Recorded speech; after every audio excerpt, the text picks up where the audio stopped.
देखिए, इस आदमी को हर चीज की आवाज सुनना बहुत पसंद थी और आज उसने पेड़ की आवाज सुनने के लिए पेड़ में माइक्रोफोन को लगाया और आवाज कुछ इस तरीके से आई।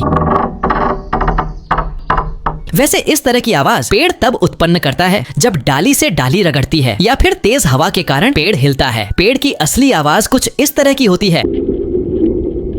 जब पेड़ अपनी जड़ों से पानी ऊपर पत्तियों तक खींचते हैं तो पानी की नलिकाओं में छोटे छोटे हवा के बुलबुले बनते और फटते हैं। इससे क्रैकिंग या पॉपिंग जैसी आवाज निकलती है। वैसे क्या आपने पेड़ की आवाज सुनी है? कमेंट में बताओ।